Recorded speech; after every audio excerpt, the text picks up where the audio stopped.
Stefon Harris, and I love J Ross TV. What's up, y'all? This your boy J Ross hanging out in St. Louis at Jazz at the Bistro with the man himself, Mr. Stefon Harris. He in town doing the Jazz U thing. And Steph, I just wanted you to talk to people, man, about outside of the St. Louis area what the Jazz U program is all about and how you became intertwined with it.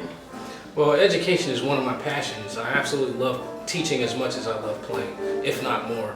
The last time I played here, a few months ago, I was with Kenny Barron, and I started to learn more about the Jazz U program, and I told him I had to come back. It's really what I love doing is teaching.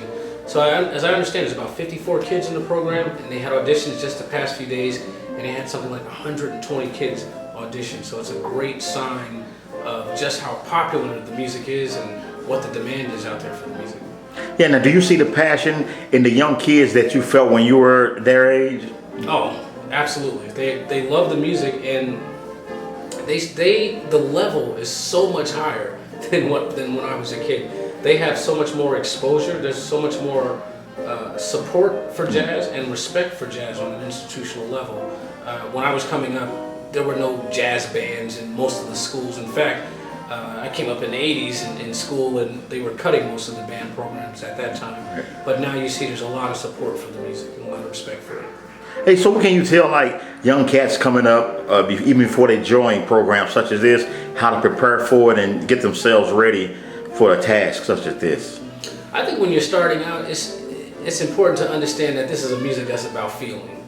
The technique, the teachers can help you with that, right? Even the harmony, that's what we're here for, is to help you understand that. But if you pick up an instrument for the first time and you play it like you mean it, a good audition committee is going to recognize that, and it'll be our job to give you the details. So always play from the heart, play with a whole lot of feeling, because ultimately it's about moving people. Yeah, but like when you say, like you said, incorporate, learn how to read music, how to feel it, what do you mean? You know, for people that don't know. Well, in terms of feeling, it's just very personal. It's one of those things where even if you don't know how to play the instrument, the first time you play it, if you're angry in that moment, you should play like you're angry.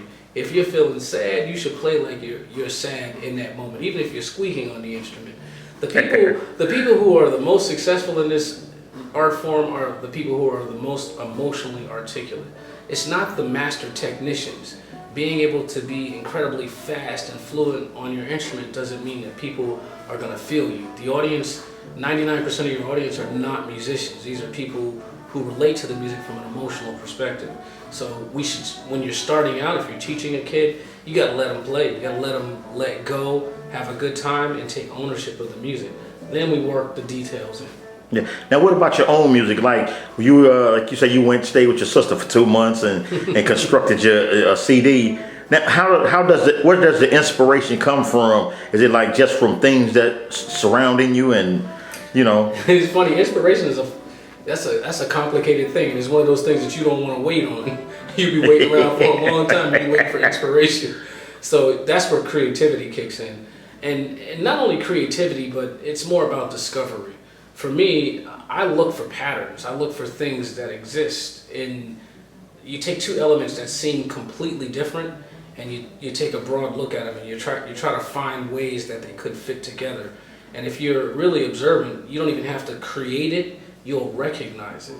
It's a different perspective. Mm-hmm. So it's not that I'm waiting around for inspiration. When inspiration is there, when I'm feeling it, of course, I go right to the piano. I write it down, or if I'm on a bus or plane or something, you take out a napkin and you write down what you're hearing. But when there's a deadline and it's time to write some music, you can't wait for inspiration. You have to have enough knowledge harmonically and melodically to build a piece of music whenever you need to. Man, so if I'm paying you and I call you to the studio and I say, hey, Steph, I need you to write a song about a tree. You know, I'm gonna say which tree. Yeah, right. So that's what I'm saying. Like, man, a lot of people don't understand how to draw their creativity out of themselves.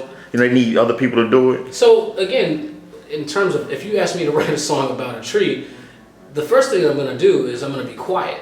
It's not going to be about my ideas. I'm going to be observant. I'm going to be empathetic to that tree. I'm going to stand, I'm going to take a look at that tree, and I'm going to see what's interesting about that tree. And then I'm going to write music about what I see. It's not about what I think. It's much more about what I see. Yeah. So what's up next for you, man? We're gonna let you roll because I know it's almost time for you to go on stage. So what you got coming up, folks can look out for you. I tell you, I'm getting ready to hit the studio in a few months to make another CD. But even before that, in the next couple of weeks, I've actually been working on an app for about 2 years now. So I'm going to be releasing an app called the Harmony Cloud. It's an ear training app for musicians. I've been working on giving software the ability to generate chord progressions. Nice. It's taken about 2 years, and I finally have proof of concept. We're working on the interface right now, and it'll be out in about maybe 6 weeks or so. It's called the Harmony Cloud. Are you on Facebook or anything, or website they can find you at? Yeah, I'm on Facebook. Yeah, Stefon Harris.